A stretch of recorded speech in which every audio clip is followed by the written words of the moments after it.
Willkommen. My name is Sean Huggins. I'm an American living in Germany, and on this channel, I'm looking to learn all about life in Germany and Europe in general through watching silly videos and stuff on the internet with you guys. So, if you enjoy, consider subscribing. We got new videos every single day. And today's comment of the day comes from user-SQ3ZK7RI30, if that's even your real name. And they say, I like beer, babes, and big guns. Wow, I think we might have found another American. One of my only American subscribers, maybe. User-SQ3LMNOP, thank you again for the comment, and thank you for the laughs. But let's get straight into today's reaction. All right, today we're here with Johnny Johnson, and we're taking a look at why do so many German officers have scars, Mensur? So today's video is about the N-words. I can't say it because I think YouTube will not like it, but you guys all know what I mean when I say the big N's. You know what I'm saying? You guys know what I'm talking about, okay? It doesn't have to be said. We'll just say German officers during 1940s, roughly 1940s. Why did they have scars on their faces? Let's find out together, shall we? Los geht's! Whoa, what the frick is happening?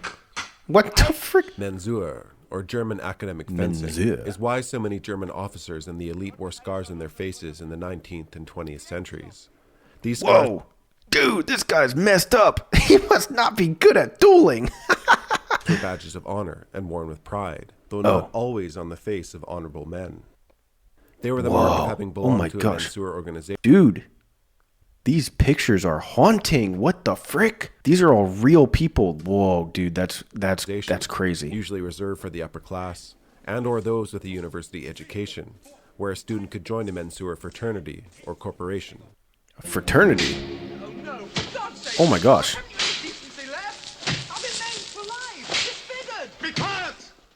Academic fencing. Damn. Dude, that thing would freaking hurt. That guy's whipping that thing. Oh my God. In 19th and 20th century Germany and some neighboring countries like Austria was much different than it is today. They did not use the same swords or equipment fencers use in modern times. Okay. German students used Mensurschläge, or sometimes just called Schläge. Mensurschläge. Okay. Interesting. Very descriptive name. Very interesting. Let's continue. Designed specifically for the sport.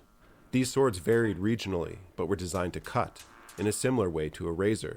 The duels were known as Mensuren, and somewhat ritualized. Whoa. Some protective clothing could be worn, such as padding on the arm, and some protection for the eyes and nose. The duels involved attempting to strike the opponent on the head or face, and the duel typically ended once blood was drawn. Wow. Oh my God.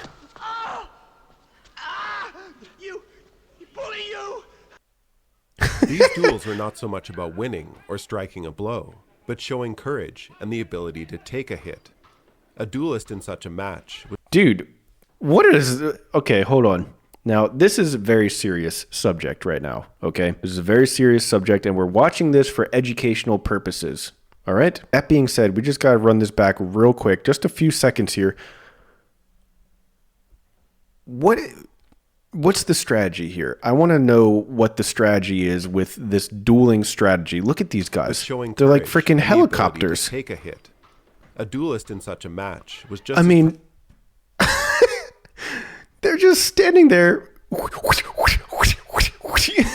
freaking cowboys or something. That's interesting. Okay, let's continue. Proud to bravely take a cut to the face, as they were to give one. Mensur was not a typical duel. There wasn't necessarily a winner or a loser, just opportunities to display one's character. Unlike in fencing, the participants never mind. That explains it. There's no winner or loser. It's just basically how big are your eggs? How big of eggs do you have to get hit in the face and hit somebody else in the face? And that's kind of it. There's really no point other than to show how many eggs you've laid that day. Back or forth. In fact, dodging or evading wasn't allowed and could end the match with dishonor.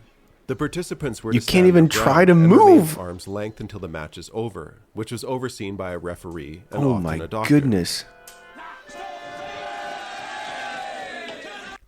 So you can't even move even if you want to. That explains it. That explains why they go with the helicopter strategy. If the plan is to just smack people in the face as many times and as quickly as possible, helicopter strategy is actually pretty good. So I take everything back. Now I understand the strategy. I asked what the strategy was. I didn't understand it. Now I understand it. Now it makes sense. These Let's scars, continue. called a smite or schmiss in German, were so valued some even felt they elevated a man enough to show they were good husband material. Figures such as statesmen... That is the most dude thing to think. That is for sure the most dude brain thinking right there. Like, yeah, this scar on my face that I get from my fraternity, that's what the women want. That is just dudes. That's the most dude way of thinking ever. Oh my God. Otto von Bismarck stated the scars to be a sign of bravery and believed a man's courage could be judged by the number of scars on their cheeks. Oh. Universities were where the sport was refined. In the 16th century, students were allowed to carry swords to and from school in some German provinces to protect themselves. Took freaking swords to school? My God. Dude. Wow, that's crazy. Many duels. This could and did lead to fatality. Dude, duels at school? Bro, when I was in school, I was dueling in Yu-Gi-Oh! Duel. Bro, imagine you pull out your Yu-Gi-Oh! Deck and you're like, let's duel. And someone pulls out a freaking sword. Oh my God. Regulated duels in the 17th century were introduced to help reduce these fatalities.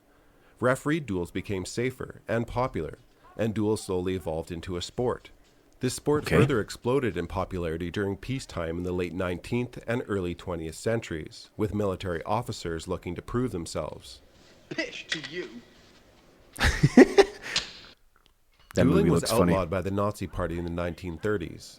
Hitler had less an issue with Mensur than he did with student corporations that represented the old aristocratic class, which he despised. Despite this, they still took place in secret. This was a sport that was so popular for a time. Students who were unable to join fraternities sometimes gave themselves scars with a razor. After the war, it remained prohibited by occupied Allied forces for a time, as it was considered to have a military association.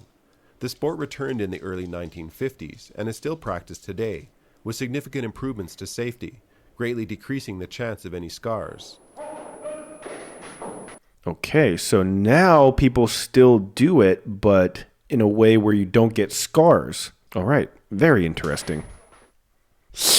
Wow, thank you, Johnny. That was actually a fascinating video, I'm not going to lie. So the whole point of these duels were just to prove your bravery. It was just to get hit in the face and to hit other people in the face. And you weren't allowed to dodge. You weren't allowed to show weakness. You weren't allowed to block anything. You just had to get hit in the face and hit other people in the face. That is freaking wild. Oh my God. I mean, for a short time in some places in Germany, you could bring your sword to school? Huh?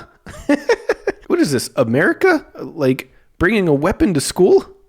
Hello? What are you doing? Anyways, I'm glad that I found this video. I'm glad that I clicked on it because this is a cool little interesting fact about history. And I really like this kind of stuff. But I'm curious, what do you guys think? I'll leave it up to the experts. Would you be down for one of these duels if you went to school or if you joined a fraternity? Or do you think this is crazy like I do? I'm curious what you guys have to say about it, so leave a comment down below. At any rate though, that's all the time that I have for today. If you enjoyed, consider subscribing. We got new videos every single day. Check the links in the description for all of my other social media, including my vlog channel. Thank you guys so much for being here, and as always, I'll see you guys tomorrow. Peace.